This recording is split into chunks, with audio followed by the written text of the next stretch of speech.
makeup today. Although all the products I'm using are not all Black owned, I'm going to only highlight the Black owned brands that I'm using today. It's been a while since I did Makeup Monday, and if I'm being honest, I feel like I've been in a creative block, not really sure what to do or how to express how I've been feeling. I didn't want to just put the names of people who are Black that are dying right now, or I didn't want to do anything that was like trendy or like, you know what I'm trying to say. Like I'm not about that life. I'm gonna just talk with you guys while we're doing the makeup, just with everything going on. I'm gonna always stay true to who I am, and this is just something I feel like I'm supposed to do. Welcome to a different type of makeup day. I did an event this past weekend called Let's Talk Racism in a Safe Space. A lot of different, just a lot of different women from different backgrounds, different race, ethnicities, in the same room. I'm all about women empowerment and just encouraging women and just creating spaces for women to be great. I was able to do that with my business, Queen Snow, and I held an event on Saturday night, and it was amazing. While I'm doing my makeup, give you guys what was some of the conversations, and maybe this might spark something in you. Conversation with your friend. What was your first thought process when you saw the video? Things for me was like, where does this hate, or where does this guy, this officer, this white man come off feeling like he could do this and nothing was gonna happen? Like the way he looked into the camera was like, what's your point? And I just kept thinking, like, what in his life made him feel like that was right? Like, how could you have so much hate inside of you, and you're supposed to be doing a job of service? Like, the two don't go together. Like, you're an officer, so you're there to serve and protect the community. So you have that title, right? You have that job. I'm sorry, y'all. It's gonna be hard for me to do makeup and talk, but you have that job, and with service, you have to kind of have like love in your heart to serve people, at least to serve people in a right manner, right? Like, imagine going to the nail salon and the lady who's servicing you has hate in her heart. She's gonna be rough with your cuticles and you're gonna be bleeding. Like, you're gonna leave that nail salon upset. Like, you might not pay for the service because it's horrible, right? You don't have love inside of you. Like, you're hateful towards a group of people, and you know you're doing a job where you're supposed to be servicing the majority of the people that you dislike or hate. So that was my thought process, and my question to you would be, what was your thought process after you watched the video? What were your thoughts? Like, what was running through your mind? What did you see? What stuck out to you? I'm traumatized, I think, from watching these videos over and over and over and over again, right? And I just couldn't get the guy's voice out of my head that was watching what happened. He was like, come on, man, just get up, like trying to tell his friend, or, you know, maybe he didn't know George Floyd, I don't know, but he was like, come on, man, just get up. And I remember him saying that. I could think of when I was in basketball practice and like one person was slacking, and because the one person was slacking or didn't want to work hard, we all had to like kind of suffer. And we're like, come on, man, come on, like, just run. We know we got to finish. We're going to do these laps anyways. Let's just get it done with all together so we don't got to do it again. And that's what came to my mind when he was saying, come on, man. I feel like he was just saying, like, come on, man, we don't need to see another Black man die like this. Like, let's just get up off the floor. And Floyd's response was, I can't move. I can't breathe. I can't even help you not see this, even if I wanted to, because they're restraining me. Y'all, I do not want to get emotional doing this video. From him saying, like, come on, man, get up. And I just thought about my teammates and how I didn't want to disappoint them. So I would, even though I was tired as probably the biggest girl on the court, tired, don't want to run no laps, I would find the strength inside of me to do it, not just for myself, but for my teammates. And I just could feel like Floyd was like, all right, like, I wish I could, but I can't. And that just broke my heart. That is the reason why these protests have been going on. It's like, what happened and how it went down, it just wasn't right. And there's nothing you can justify. You can talk about this man's past, whatever. I don't care what he did before that. It wasn't right. It just wasn't right. I'm using the Juvia's Place palette. This one is the Nubian by Juvia's Place. And this is like my go-to palette, for, especially for a simple look. I'm going in with this brown that I've used up to the to the very bit, as you can see. And I'm going to go in with this gold on top. Brown, and I'm going to drag it out because I kind of want a nice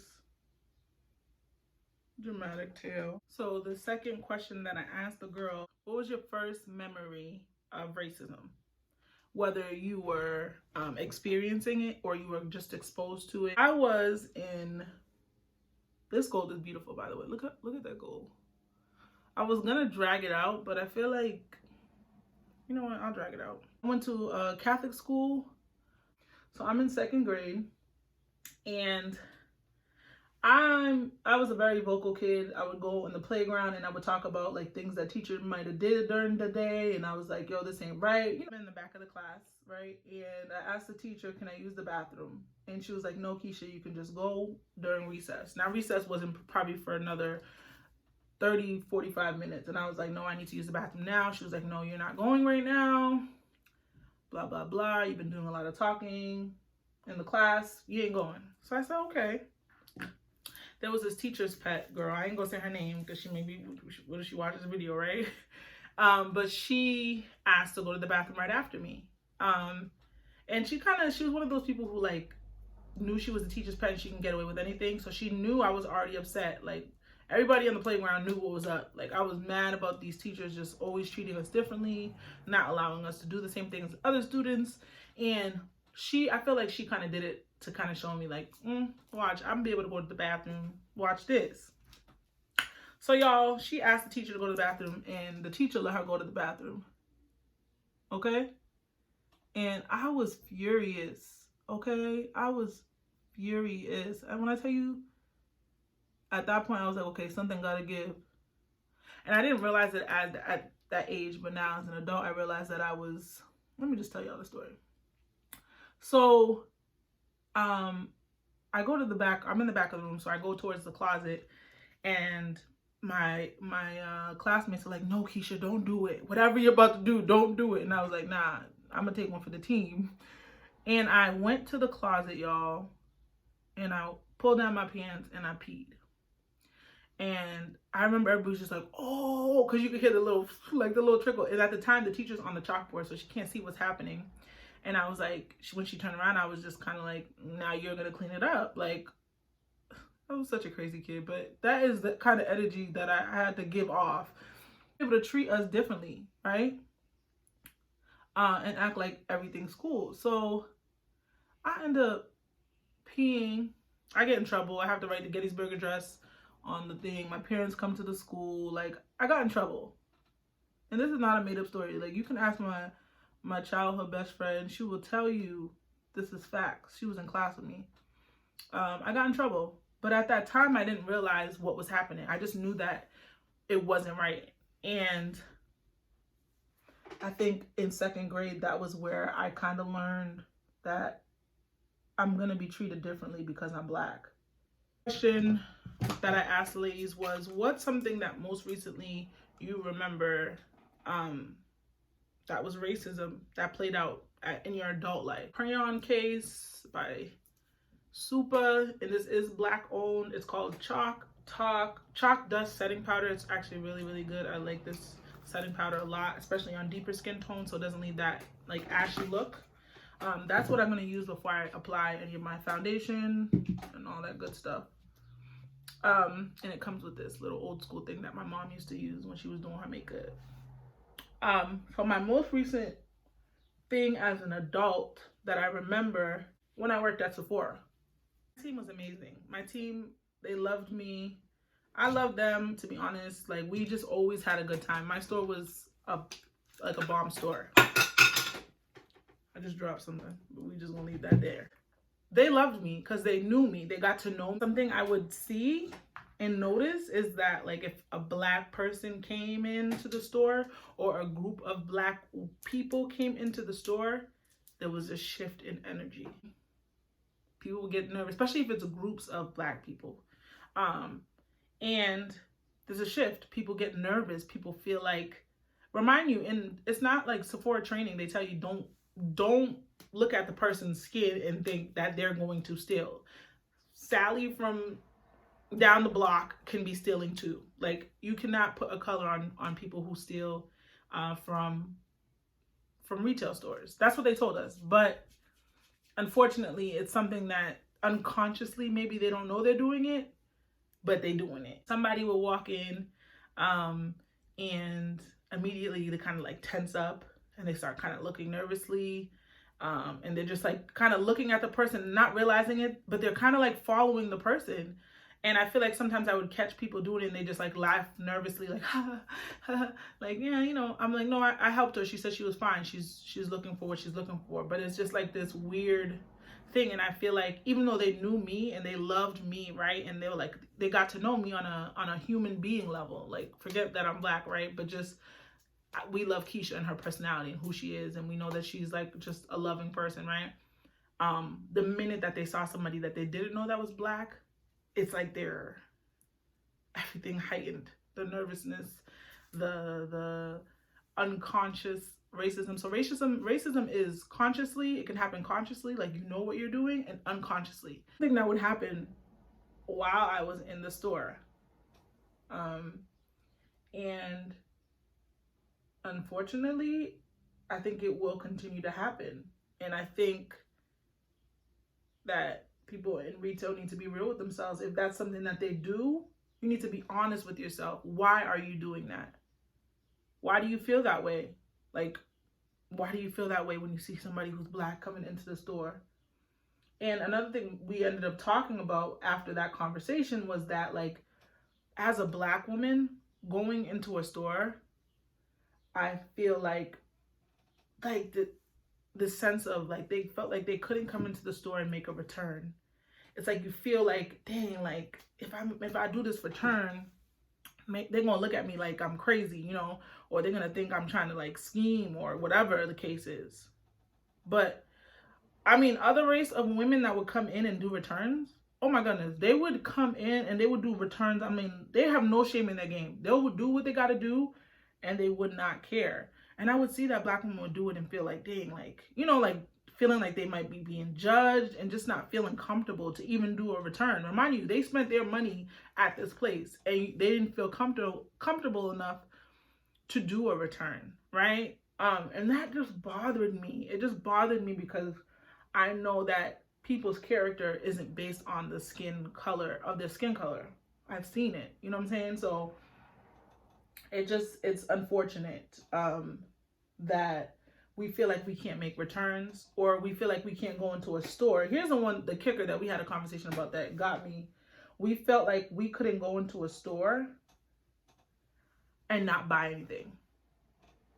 Like, you know how many people, women, especially white women, would come into Sephora and get samples on top of samples on top of samples on top of samples with no shame, looking at you crazy while you make, like, first of all, the protocol is 3 samples a person.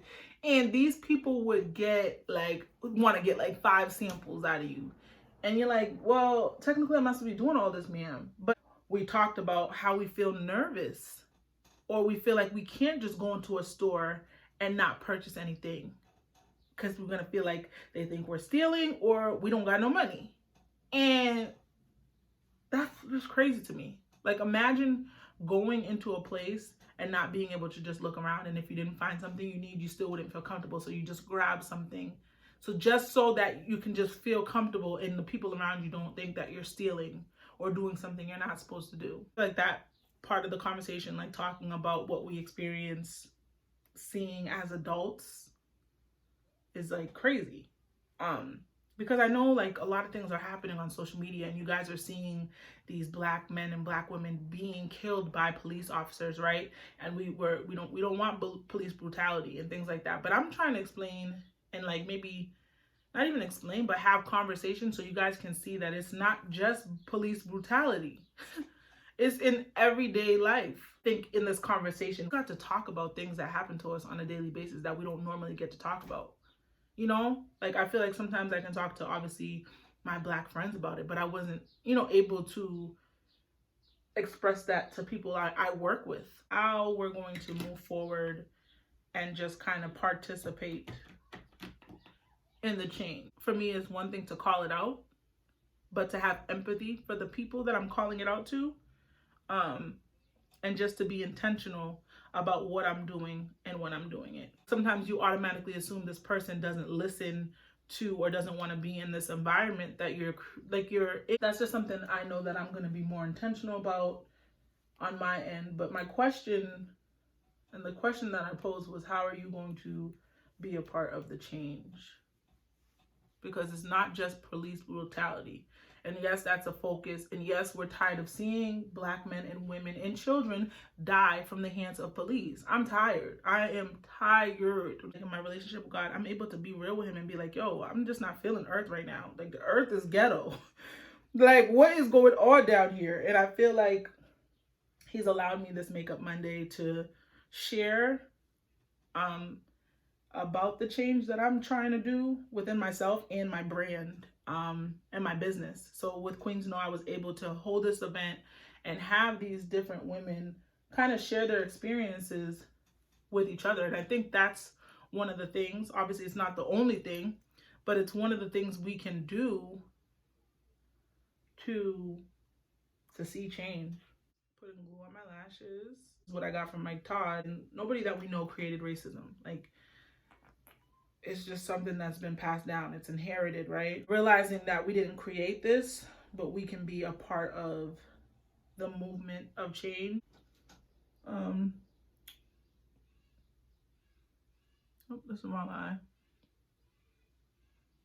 So that wasn't everything we talked about, but that was basically the points that we kind of spoke about. And it was a really good event, y'all. But I heard in Atlanta, another Black man was killed.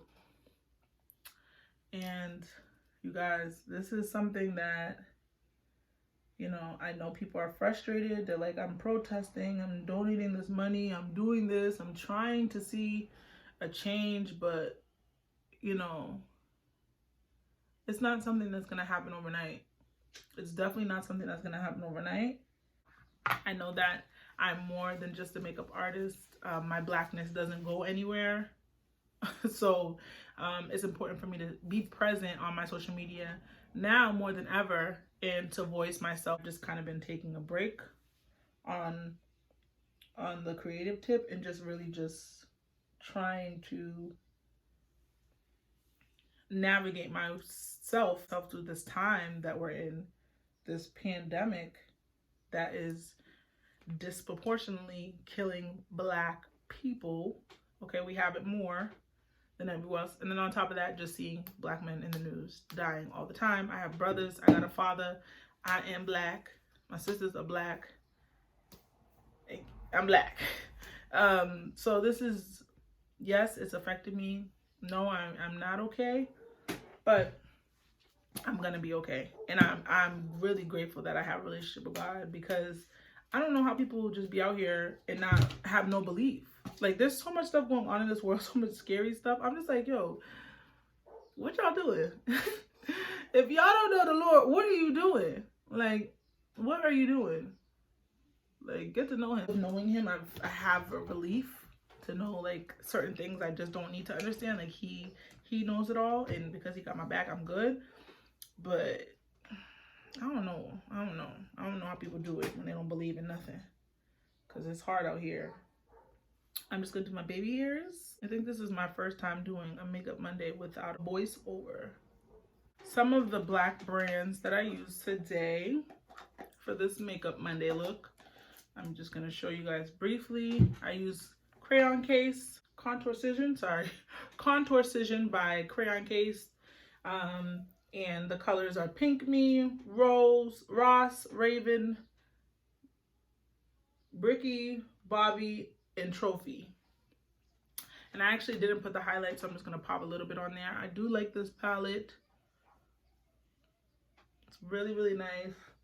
Shows up on our melanin skin. Y'all know I like products that show up, right? And I really like the highlight on here because you can kind of go real subtle with the highlight, or you can go build on it and apply more, and it gets like, you know, extra. Read all about it. A little bit right there in the center. I didn't really do nothing with my brows because my brows need surgery at this point, and I didn't want to do that for this video. So that's Crayon Case, what I used. I did mention the powder that I used from Crayon Case. I did use a little bit of the Fenty Beauty foundation, which is black owned by Rihanna, and the color 420. And this is their hydrating long wear foundation. I did use some of it in like my darker areas down here. Nubian by Juvia's, which is one of my favorite go-to just nude palettes. Something I just need to slap on my eye and keep it pushing. That's one of my favorite palettes. I hope to do more brands in the future. I'm trying to be intentional also about just shopping black owned brands. So if you guys have seen my nails throughout this video, I'm happy to announce that they actually sent me these nails to they sent me these nails maybe like 2 weeks ago, but as you guys know, I haven't been doing my Makeup Monday videos, so I'm just finally now doing a video. It's called Subtutious Tips. I hope I'm saying that right. Subtutious Tips, and it came in this cute purple kind of mailer, right? Purple mailer. Subtutious, you can win a set for free. And I'll read you guys instructions. How to win is basically to follow on Instagram at Subtutious Tips. And I'll put that down below in the comments and in the description box. And post a picture with Subtutious, I don't know if I'm saying this right, y'all. Subtutious Tips and tag us. So you can get a chance to win. They give instructions on how to apply. This is actually really cute. If you don't know how to apply falsies, it came in this cute package. All the nails were lined up perfectly for me. I had some 2 extra ones that I already used that are just hanging around here. But it came in this. Packaging is cute. It also came with nail oil, nail glue, a stick to kind of like pick out the dirt under your nails and to move it around and get your stuff going. Some alcohol pads, super cute. And then of course it came with a nail filer, some scissors that are outside of the package because I've been using it. Obviously I used it, but this is just so cute. And then they have their logo on the back. They also now have designer nails like Gucci, Louis Vuitton, all that stuff. So I can't wait to get my hands on some of those. But these nails are super cute, guys. The glue that they have is like real nail glue, and they actually like are good. Like they last a good amount of time. And I don't know if I'm going back to the nail salon with this coronavirus. So this is convenient. Nail beds are really, really big. Like I have long nails, long fingers, and large nail beds. So they do have good sizes that fit all. Your girl struggles. Like you ever put a nail on and then the sides be just hanging out? No. So they don't have that, which I really love about this nails. And the shipping was really quite fast, even with everything going on, the coronavirus and things like that. It came to your girl right on time. So hope you guys enjoyed this part of the video. My earrings are black owned also. I got these from the Black Owned Market, which is BOM, theBOM on Instagram, and Michelle Dazone is the founder. And if you're interested in staying in the loop, be sure to follow me on Instagram at Queens No Quiche and Queens No Beauty on Instagram. I love you guys. Thank you for watching. Thank you for, if you stayed through this whole thing, it's a little longer than normal, but the conversation was needed, and I hope you guys enjoyed. Please comment below, like, and subscribe.